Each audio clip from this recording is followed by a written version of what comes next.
샬롬. 안녕하셨습니까? 말씀을 깊이 연구하라 하는 말씀을 제가 오늘 드리고자 합니다. 자, 여기 누가복음 6장 46절에 보시면은요, 46절로 49절 한번 누가 한번 찾아 읽어주시겠어요? 누가복음 6장 46절로 49절입니다. 너희는 나를 불러 주여 주여 하면서도 어찌하여 나의 말하는 것을 듣지 아니하느냐. 내가 나와 내 말을 듣고 행하는 자마다 누구와 같은 것을 너희에게 보이리라. 집을 짓되 깊이 파고 주초를 반석에 놓은 사람과 같으니 큰 돌이 나서 탕류가 그 집에 부딪히되 잘 지은 연고로 능히 요동케 못하였거나 이와 듣고 행치 아니하는 자는 주초 없이 흙 위에 집 지은 사람과 같으니 탕류가 부딪힘에 집이 곧 무너져 파괴됨이 심하니라 하시니라. 예, 감사합니다. 너희는, 여기 너희는 누굽니까? 우리. 예, 이때 당시에 예수님께서는 어디에서 설교하고 계셨죠? 어디에서? 자, 그러면 이제 마태복음으로 한번 가봅시다. 마태복음 5장. 자, 우리가 잘 아는 마태복음 5장. 뭐가 나옵니까? 예, 산상설교. 예, 산상설교 중에는 말씀하신 팔복도 있고 여러 가지가 있죠. 예, 그리고 5장을 지나서 6장, 또 6장을 지나서 7장.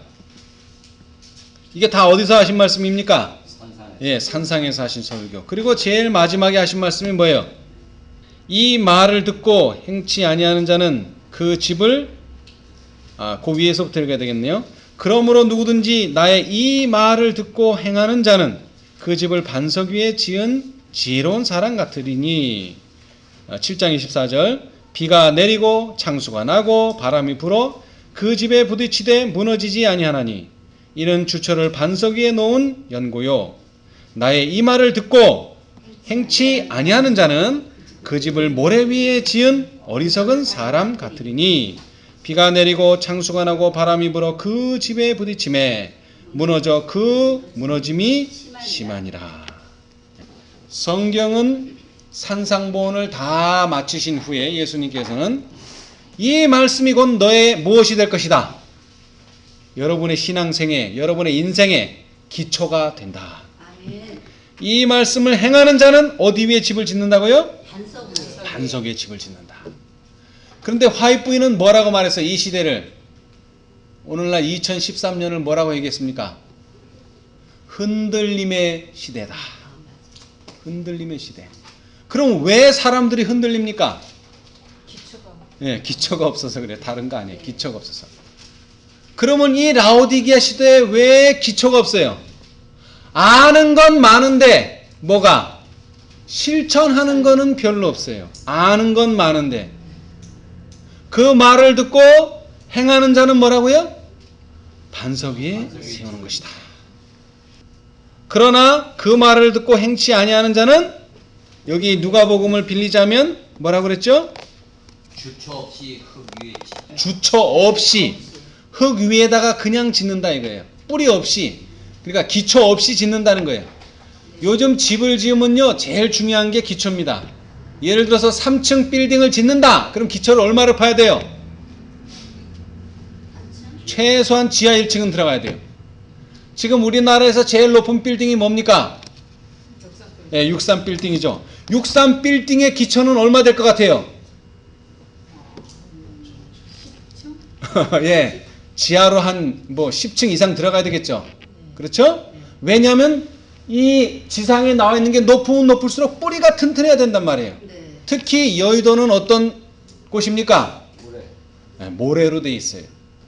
그래서 거기에 기초를 약하게 하면은요, 그 높은 빌딩을 견딜 수가 없어요. 뭐도 불고, 바람도 불고, 그 다음에 지진은 없지만 지진도 대비해야 되고, 그 다음에 물이 홍수가 날 수도 있고, 여러 가지를 대비한다면 위로 올라가는 만큼 밑으로도 내려가야 돼요. 나무도 똑같죠. 나무도 높으면 높을수록 뿌리를 깊이 받고 넓으면 넓을수록 뿌리도 넓어야 돼요. 네.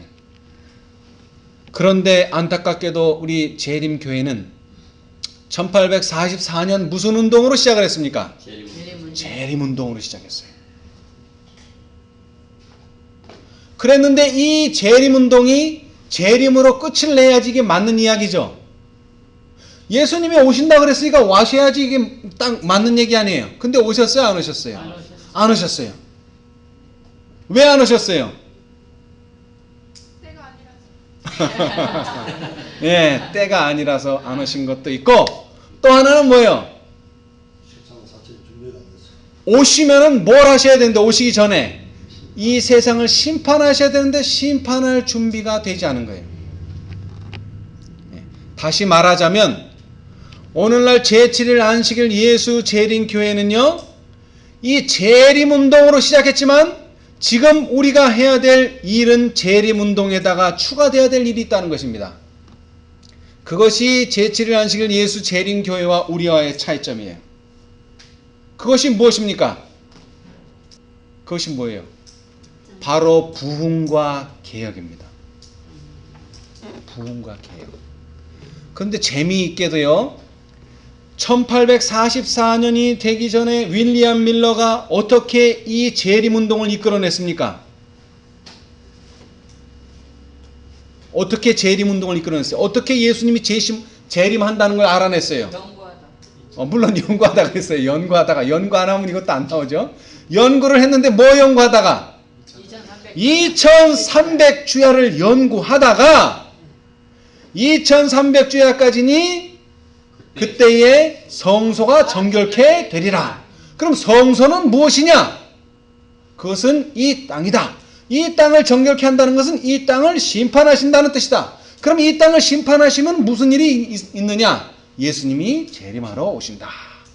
그런데 그 2300주의 시작이 뭡니까? 2300주야는 2300일인데 이것은 2300년인데 이 2300년의 기초 언제서부터 이 2300년의 기산점이 시작됩니까? 예루살렘을 중건하라는 영. 다시 말하면 예루살렘이 어떻게 됐다는 거예요? 회파됐어요. 왜? 바벨론으로 잡혀가는 바람에. 그래서 그것은 다시 말하자면은 건물의 리모델링이에요. 건물의 리모델링. 예루살렘 성이라고 하는 성의 리모델링이에요. 그 리모델링을 했기 때문에 시작한 것이 아니고 하라는 뭐? 명령을 기반으로 해서 이 2300주야가 시작됐는데 다시 말해서 예수님께서 다시 오시는 것도 다시 한번 우리를 부흥시키고 개혁시키는 것인데 지금은 예루살렘 성도 없고 지금은 어떤 건물이 있는 것도 아니고 지금은 성소가 있는 것도 아니에요. 성전을 재건하는 것도 아니에요. 그럼 뭐를 재건하고 뭐를 리모델링 해야 됩니까? 우리의 심령을 리모델링하고 우리의 심령을 부흥하고 개혁해야 돼요. 그래서 2300주의 기산점으로 돌아가서 에스라와 느헤미야가 어떻게 부흥과 개혁을 했는가 이것을 잘 연구한다면 오늘날 우리가 예수님을 맞이할 준비를 가능하게 만들 수 있다는 것입니다. 자, 그런 의미에서 우리 선지자와 왕 한번 보겠습니다. 선지자와 왕 영적 부흥이라는 데가 있어요. 영적 부흥. 자, 51장. 예. 자, 물론 이것을 다 읽으면 좋겠지만요. 예, 다 읽지는 않겠습니다. 자, 622페이지. 622페이지. 이거 구속의 역사는 546페이지 오른쪽 단에 첫 번째 문단 620이라고 써진 곡이요. 예. 주의 사함에 바로 심장부에까지 음험하게 기어들어온 죄악들에 대한 에스라와 그의 보좌관들의 슬픔은 회개를 이루게 하였다. 범죄하였던 자들 중 많은 사람들은 깊은 감동을 받았다. 백성이 심히 통곡하였다. 어느 정도 그들은 죄의 흉악함과 죄에 대한 하나님의 심한 징후를 깨닫기 시작하였다. 그들은 시내산에서 반포하신 율법의 신성성을 깨달았고 많은 사람들이 저희 범죄를 생각하고 떠났다. 예, 자 거기까지. 여러분 항상 개혁의 기초는 무엇입니까? 개혁의 기초는 다른 것이 아닙니다. 율법으로 돌아가라는 것입니다. 율법으로 돌아가라. 다른 것이 아니에요. 율법으로 돌아가라.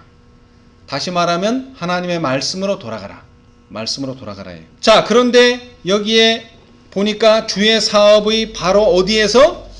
심장부에까지 음험하게 기어들어온 죄악들에 대한 에스라와 그의 보좌관들의 슬픔은 회개를 이루게 하였다. 부흥과 개혁세 앞의 첫 번째가 뭡니까? 회개하는 것입니다. 회개하는 것입니다. 다른 것이 아니라. 여러분, 얼마 전에 제7일 안식일 예수 재림교회 가정 제목이 뭔지 아세요? 부흥과 개혁이었어요. 부흥과 개혁. 여러분, 교회 진함을 보세요. 뭐 하자 그럽니까? 개혁하자. 네, 부흥하고 개혁하자 그래요. 이것은 뭐 재림교회 책자가 아니더라도 개신교회 책자를 읽어보세요. 타락하자는 책자 있어요? 타락하자는 책자는 없어요. 다 뭐 하자? 부흥하고 다 뭐 하자? 개혁하자 그래요. 그래서 지난해 보면은 뭐예요? 안식일 개혁.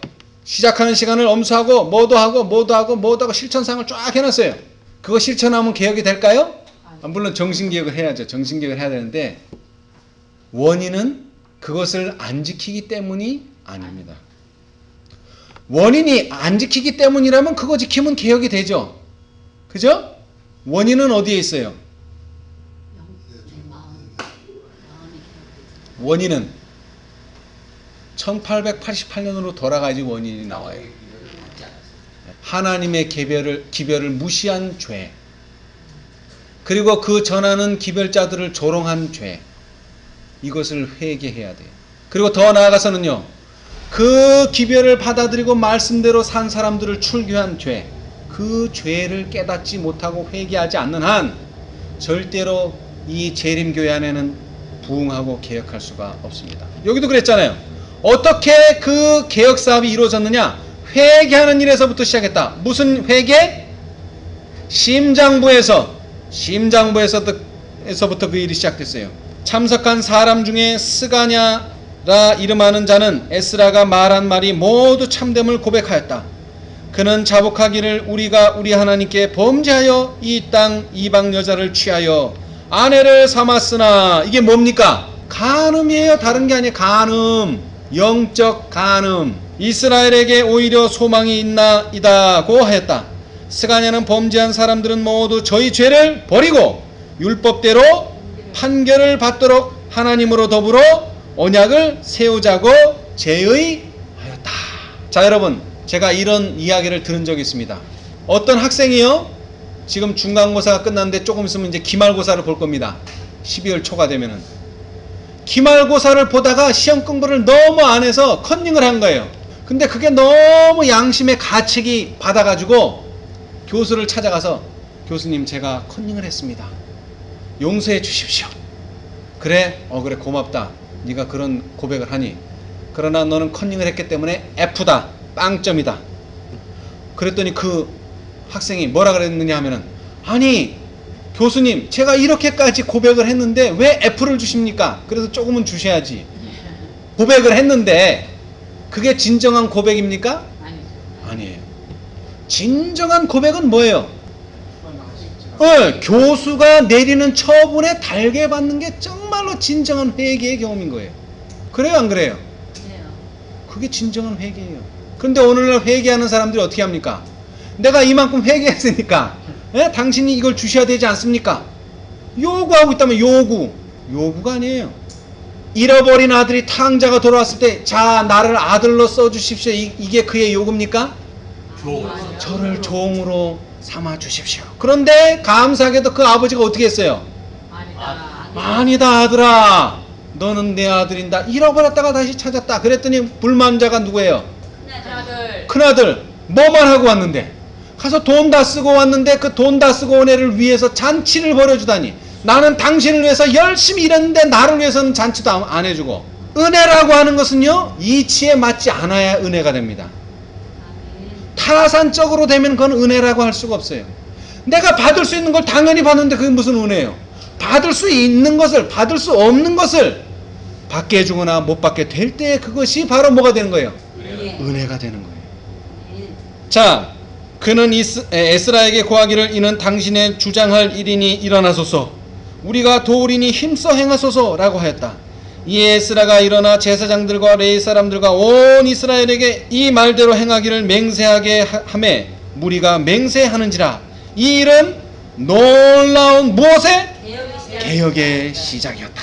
에스라와 그의 동료들은 무한한 인내와 재치를 가지고 관련된 모든 개인들의 권리와 행복에 대해 세심한 주의를 기울이면서 회개하는 이스라엘 사람들을 바른 길로 인도하고자 노력하였다. 무엇보다도 에스라는 율법 선생이었으므로 모든 경우에 대한 조사에 개인적으로 주목하면서 그는 이 율법의 신성성과 순종을 통하여 얻을 수 있는 축복으로 백성에게 감명을 주고자 노력하였다.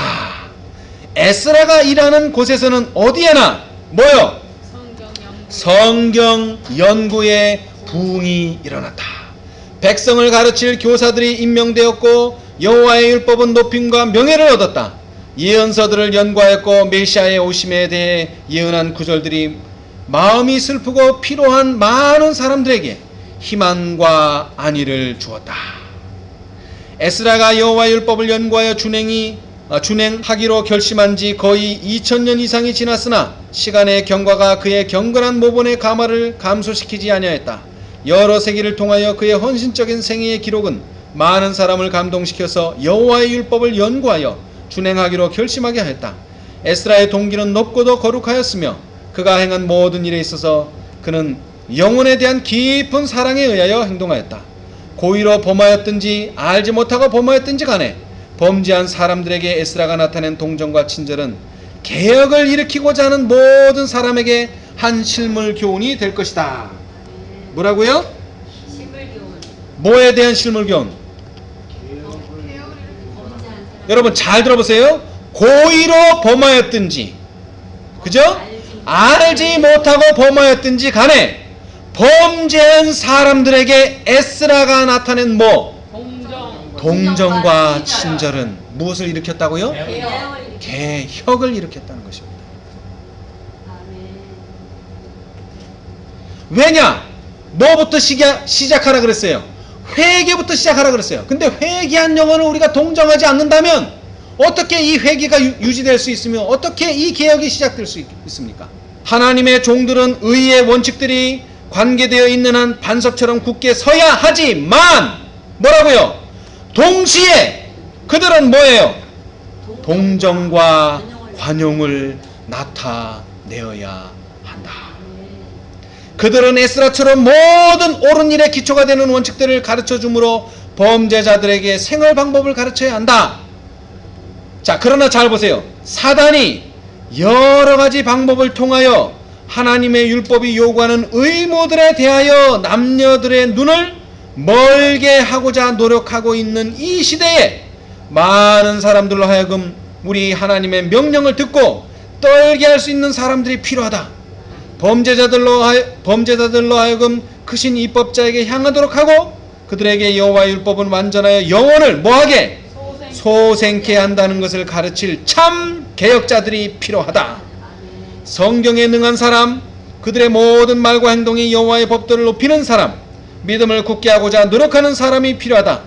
마음을 성경에 대한 경의와 사랑으로 감동시킬 교사가 매우 필요하다. 자, 그 다음에요. 오늘날 일반적으로 행해지는 널리 퍼지고 있는 죄악이 성경 연구와 그 말씀을 순종하는 일을 가로막고 있다. 그 이유는 하나님의 말씀을 제쳐놓을 때에 나타난 마음의 악한 정욕을 제지할 수 있는 능력이 배척당하기 때문이다. 사람들은 육체를 위하여 심고 육체는 부패를 거둔다. 성경을 제쳐놓음으로 하나님의 율법에서 돌아서게 된다. 사람이 거룩한 계명에 대한 순종에서 해방된다는 교리는 도덕적 의무의 힘을 약하게 하였고 세상의 죄악의 수문을 열었다. 범람하는 홍수와 같이 무법과 방탕과 부패가 휩쓸고 있다. 시기, 악한 추측, 위선, 의상함, 경쟁, 투쟁, 신성한 책임의 배반, 유욕의 방종 등은 어디서든지 볼 수 있다. 사회생활의 기초와 뼈대를 이루어야 할 신앙의 원칙과 교리의 전 체계는 흔들리는 덩어리처럼 되어 곧 멸해질 것처럼 보인다. 사실 오늘날 세상이 이 무법천지 각박한 세상이 된 이유가 뭡니까? 이 의의 원칙대로 우리가 살지 않았기 때문에 그런 것입니다. 원칙은 제시하되 그 원칙을 범하는 사람들에게 뭐를 가져야 돼요? 동정과 관용을 가져야 돼요. 근데 우리는 그런 게 없어요. 그 결론이 뭐예요? 앞에서는 잘하는데 뒤에서는 죄를 짓고 있단 말이에요. 시내산에서 말씀하신 그 음성은 이 세상 역사의 마지막 날인 지금도 너는 나 외에는 다른 신들을 내게 있게 말지니라 고 선언하신다. 인간은 자신의 뜻을 세워 하나님의 뜻을 대적하였으나 하나님의 명하신 말씀은 침묵시킬 수 없다. 인간의 마음은 보다 높은 능력에 대한 의무를 피할 수 없다. 학설과 이론들이 쏟아져 나와 사람들이 계시에 반대되는 과학을 세워서 하나님의 율법을 버리려고 노력할지라도 주 너희 하나님께 경배하고 다만 그를 섬기라는 명령이 더욱 강하게 들려온다. 어디에서 강하게 들려옵니까? 첫째 천사의 기별. 뭐라 그랬어요? 주 너의 하나님을 두려워하며 그에게 영광을 돌리라. 그것이 첫째 천사의 기별. 여호와의 율법을 약화시키거나 강화시킬 수 있는 것은 아무것도 없다. 이는 과거에도 그러하였고 현재도 그러하다. 자, 여러분 잘 들으세요. 여호와의 율법을 약화시키거나 반대로 뭐? 강화시킬 것은 아무것도 없다. 이는 과거에도 그러하였고 현재도 그러하다. 이는 항상 거룩하고 의롭고 선하고 완전하였으며 또한 앞으로도 항상 그러할 것이다. 이는 폐지되거나 변할 수 없다. 이를 존중하거나 모욕하는 것은 다만 사람들의 말에 불과하다. 그 다음부터 잘 보세요. 진리와 오류 사이에 최후의 대쟁투가 인간의 법과 여호와의 계명 사이에 일어날 것이다. 우리가 지금 참가하고 있는 이 싸움은 최상권을 얻으려고 다투는 교회들 사이의 투쟁이 아니요. 뭐라고요? 성경의 신앙과 우화와 유전의 신앙 사이의 싸움이다. 진리를 대적하여 연합한 기관들이 활발히 활동하고 있다. 고통과 유혈의 값비싼 대가를 치르고 우리에게 전달된 하나님의 거룩한 말씀은 거의 가치 있게 여겨지지 아니한다. 참으로 이것을 생애의 법칙으로 받아들이는 사람들은 바로 뭐요? 기독교 신앙의 기둥이 되는 교리를 정하기에 이르렀다. 영감을 받은 자들이 제시한 창조의 대사실, 인류의 타락, 구속, 율법의 불변성, 이 모든 것은 소위 기독교계라고 공언하는 큰 무리에 의해 뭐하였다? 거절당하고 있다. 저희 지식을 스스로 자랑하는 무수한 자들은 성경의 절대적인 신임을 두는 것은 약한 증거라고 하면서 성경 말씀을 트집잡고 그 가장 중대한 진리들을 영적으로 돌리고 교묘하게 설명하는 것이 학식 있는 증거라고 생각한다. 자, 그 다음에요. 그리스도인들은 머지않아 이 세상에 일어날 놀라운 사건을 위하여 준비하여야 하며 그 다음에 뭡니까? 부지런히 하나님의 말씀을 연구하고 그 계명에 저희 생애를 일치시키려고 노력함으로 이러한 준비를 해야 한다. 오늘날 우리는 말씀을 더 깊이 연구해야 됩니다. 왜 깊이 연구해야 됩니까? 벌써 표면에 있는 하나님의 말씀들은 사람들이 많이 캤어요. 사람들이 많이 캤다고요. 이제 어디로 들어가야 돼요? 더 깊이 들어가야 돼요. 사람들이 손에 닿지 않은 더 깊은 곳을 파야 돼요. 영원이라는 대주제는 진리가 도외시되는 상상의 신앙과 말과 형식만의 신앙 이상의 어떤 것을 우리에게 요구한다. 하나님께서는 무엇과 무엇을? 부흥과 개혁을 요구하신다. 성경 말씀, 오직 성경만을 설교단에서 들을 수 있어야 한다. 그러나 성경이 그 능력을 상실하였으므로 그 결과로 우리는 영적 생애의 절약 형상만을 볼 따름이다. 오늘날의 많은 설교 중에는 양심을 일깨워주고 영혼의 생기를 가져다주는 신적인 현현이 없다. 청중들은 길에서 우리에게 말하시고 우리에게 성경을 풀어주실 때에 우리 속에서 마음이 뜨겁지 아니하다냐 고 말할 수 없다. 살아계신 하나님을 위하여 부르짖고 하나님의 임재를 갈망하는 사람들이 많이 있다. 하나님의 말씀으로 마음에 뭐하게 하라? 마음에 말하게 하라. 아멘. 유전과 인간의 이론과 금원만을 들어온 자들로 하여금 영혼을 새롭게 하여 영생을 얻게 할 수 있는 하나님의 음성을 뭐하게 하라? 듣게 하라. 듣게 하라. 아멘. 너무나 귀한 말씀이죠? 아멘. 예. 자, 그 다음 다 읽으면 좋은데요. 그 밑에 보십시다. 그 다음 문단. 항의를 함으로써 개신교란 이름을 낳게 했던 개혁자들은 하나님께서 자기들을 세상의 복음의 빛을 비추기 위하여 부르셨다고 느꼈다. 맞습니까? 네. 마틴 루터 이전에도 많은 사람들이 있었어요. 그러나 참으로 천주교에 반박해서 들고 일어난 사람이 누굽니까? 정면으로 들고 일어난 사람. 마틴 루터입니다. 1592년. 그런데 이 일이 가능할 수 있었던 게 무엇입니까? 바로 성경을 보급할 수 있는 활자의 보급입니다.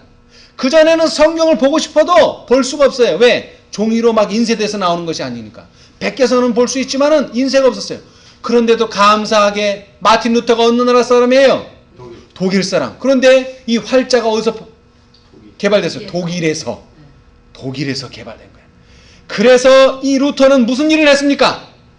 이 원어로 되어 있는 성경을 독일어로 번역했어요. 독일어 성경이 나왔어요. 그 다음에 또 어떤 성경이 나왔어요? 이제는 영어 성경이 나왔어요. 그리고 그 성경이 어떻게 됐어요? 이렇게 여러분이 볼 수 있는 것처럼 활자로 만들어서 많은 사람들에게 보급됐어요. 그래서 이제 많은 사람들이 성경을 읽었어요. 그런데 이 사람들이 처음에 성경을 읽을 때는 정말 기도하는 마음으로 읽었는데 1년이 지나고 2년이 지나면서 어떻게 된 거예요? 이제 성경을 읽고 연구하긴 한데 수박 겉핥기로 이제 형식적으로 가버리는 거예요. 점점. 그리고 이 일을 행하기 위하여 그들은 자기들의 소유와 자유와 그리고 생명까지도 기꺼이 희생하였다. 박해와 죽음에도 불구하고 복음은 원근에 선포되었다. 하나님의 말씀은 백성들에게 전달되어 높은 자나 낮은 자나 부자나 가난한 자나 학식 있는 자나 무식한 자나 모든 계급이 스스로 이것을 열심히 연구했다. 이 대쟁투의 마지막 투쟁에 우리는 누구요? 초기 개혁자들처럼 우리의 임무에 충실해야 하지 않겠는가? 아멘.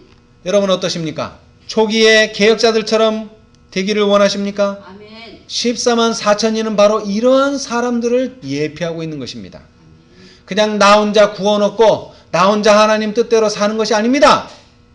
누구를 위해서요? 하나님을 위해서 무엇을 드려야 됩니까? 자기들의 소유를 드리고 자기들의 자유를 드리고 심지어는 뭐까지도? 생명. 자기의 생명까지도 기꺼이 드리는 사람. 아멘. 왜? 오늘날 이 세상이 하나님의 말씀보다는 무엇을 높이고 있어요? 인간의 이론, 인간의 유전, 금원 이런 것들을 높이고 있단 말입니다.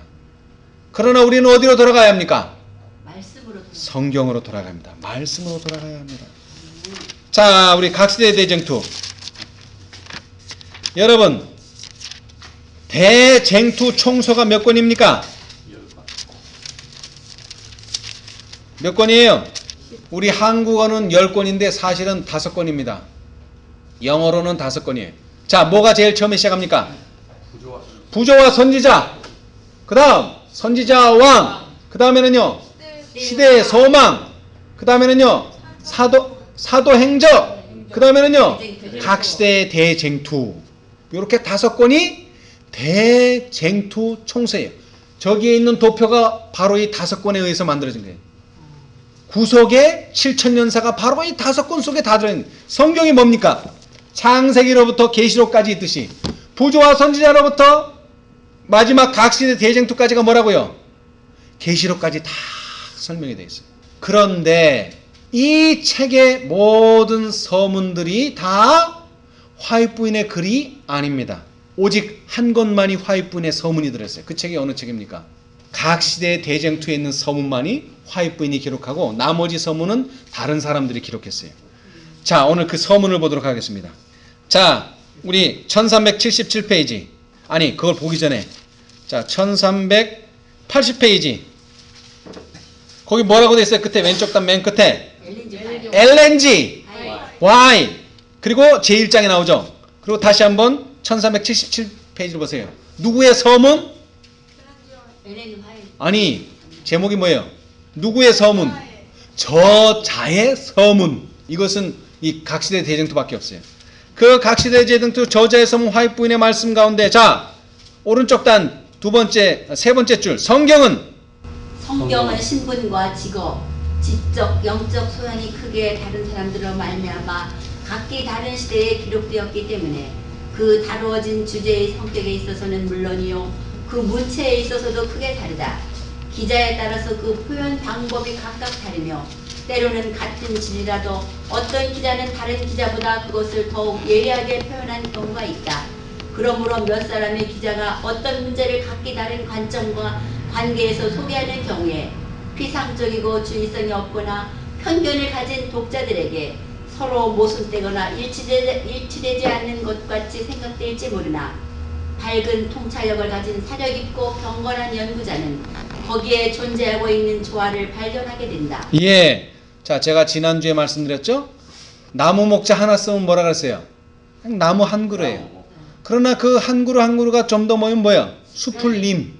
그러나 그 수풀이 또 더 모여서 아주 빽빽한 삼림이 되면 뭐예요? 수풀삼. 우리는 나무도 보아야 되고요. 또 뭐예요? 수풀도 보아야 되고 숲도 보아야 돼요. 왜냐하면 이 성경은 많은 사람들에 의해서 쓰여졌고 여기서 말하는 것처럼 서로 보는 관점과 관계를 서로 다르게 이야기했기 때문에 피상적이고 주의성 없고 또 다른 게 뭡니까? 편견을 가지고 보게 되면은 이거는 모순 덩어리예요. 그렇죠? 네. 예. 그러나 뭘 가지고 보면요. 밝은 통찰력을 가지고 사려 깊이 경건하게 연구하면 무엇을 발견한다? 거기에 조화를 발견하게 된다. 진리는 제각기 다른 사람들을 통하여 제시되었으므로 여러 가지 측면에서 소개됐다.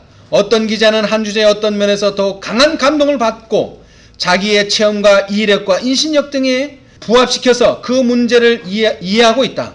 또 어떤 기자는 그와는 다른 면을 이해하게 된다. 그리하여 각각 성령의 지도 아래 자기의 마음에 가장 깊이 감명된 바를 소개하고 있다. 그러므로 진리에 대한 각자의 견해가 다르지만 무엇으로요? 전체적으로 볼 때 완전한 조화를 이룬다. 자, 그 다음에 내려와서요. 아랫단에 하나님께서는 당신의 말씀을 통하여 구원에 필요한 지식을 누구에게? 인간에게 위탁하셨다. 우리는 성경을 하나님의 뜻에 대한 권위 있고 확실한 계시로 받아들여야 한다. 성경은 품성의 표준이요 교리의 계시자요 체험의 시금석이다. 모든 성경은 하나님의 감동으로 된 것으로 교훈과 책망과 바르게 함과 의로 교육하게 유익하니 이는 하나님의 사람으로 온전케 하며 모든 선한 일을 행하기에 온전케 하려 함이니라. 맞죠? 예. 자, 그러나 하나님께서 당신의 말씀을 통하여 당신의 뜻을 사람들에게 계시해 주신 사실이 성령의 끊임없는 임재와 지도를 불필요하게 하지는 않았다. 오히려 우리 구주께서 성령을 허락하신 것은 당신의 종들에게 말씀을 바로 이해시켜주고 그 교훈을 밝히 알고 실행하게 해주기 위함이었다. 그리고 성경은 하나님의 성령의 감동으로 된 것이므로 성령의 교훈이 성경의 교훈과 반대될 수는 있다 없다? 없다. 그런데 오늘날 많은 기독교인들이 뭐라 그래요? 성경의 말씀을 무시하면서 이것은 성령의 역사다. 그런데 그것은 절대로 있을 수가 없다. 왜? 성경은 성령의 감동을 입은 사람들에 의해서 써졌기 때문에. 자, 그 다음에 읽어봅시다. 성령은 성경을 대신하여 주어지지 않았으며 또 주어질 수도 없다. 그런데 오늘날 많은 기독교인들이 성경을 부인하면서도 뭐라 그래요? 이것은 성령의 역사다. 그러나 그런 일은 절대로 없다. 자, 그 다음에 넘어와서요. 이 성령께서요 오늘날 우리에게 특별히 뭘 주셨습니까? 자, 오른쪽 단에 중간쯤에 사도 바울은 에베소 교회 신자들을 위하여 우리 주 예수 그리스도의 하나님 영광의 아버지께서 무엇과 무엇을? 지혜와 계시의 정신을 너희에게 주사 하나님을 알게 하시고 너희 마음 눈을 밝히사 그의 부르심의 소망이 무엇이며 믿는 우리에게 베푸신 능력의 지극히 크심이 어떤 것을 너에게 알게 하시기를 구하노라. 여기서 지혜와 계시의 정신은 무엇을 의미합니까? 바로 성경에 더하여서 예언의 신을 주셨다는 것입니다. 예언의 신을. 자, 그래서 이제 우리가 살펴보아야 될 것이 바로 이것입니다. 자, 한 장 넘겨서요. 자, 본서의 목적은 왼쪽 단에. 본서의 목적은 진리와 오류와의 대쟁투의 아니요. 지나간. 본서의 목적은 지나간 시대의 투쟁에 관하여. 지나간 시대의 투쟁에 관하여 새로운 진리를 제시하는 것이라기보다는 앞으로 다가오는 사건들과 관련된 사실들과 원칙들을 나타내 주는 데 있다. 그러나 빛과 어둠의 세력 사이에 전개되는 대쟁투의 일부로 바라볼 때 과거의 모든 기록들은 새로운 의미를 가지고 나타나게 된다. 그 기록들을 통하여 미래의 빛이 비춰지고 과거의 개혁자들과 같이 세상의 모든 소유가 희생될지라도 하나님의 말씀과 예수 그리스도의 증거하도록 부르심을 받는 자들은 앞길의 빛을 받게 된다. 예, 감사합니다. 이 본서가 뭡니까? 성경. 아니죠. 그렇죠. 각 시대의 대쟁투. 왜냐면 이게 서문이기 때문에. 예. 이 책을 쓰는 목적이 뭐라고요? 지나간 시대의 그러한 사건들이 새롭게 뭐 제시되는 건 없어요. 그런데 뭐가 달라지는 거예요? 예. 새로운 의미를 깨달아야 된다는 거예요. 역사가 바뀐 건 없어요. 예루살렘이 멸망했는데 예루살렘이 멸망하지 않은 건 없어요. 그러나 그 예루살렘이 왜 멸망했는가를 새로운 각도에서 보게 된다 이거예요. 특별히 뭐에 의해서? 대쟁투에 초점을 맞춰서 선과 악의, 진리와 오류의 대쟁투의 관점에서 볼 때에 본서의 목적은 진리와 오류와의 대쟁투의 실상을 나타내주고 있죠? 사단의 관계와 사단을 성공적으로 물리칠 수 있는 방법을 가르쳐주고 당신의 피조물을 취급하시는 모든 일에 있어서 공의와 자비가 충분히 나타나도록 죄의 기원과 그 최종적인 처리에 빛을 비춰주므로 죄악이라는 인생의 큰 문제에 대한 만족스러운 해결책을 제시해주고 하나님의 율법에 거룩하고 변함없는 성질을 보여주는 데 있다.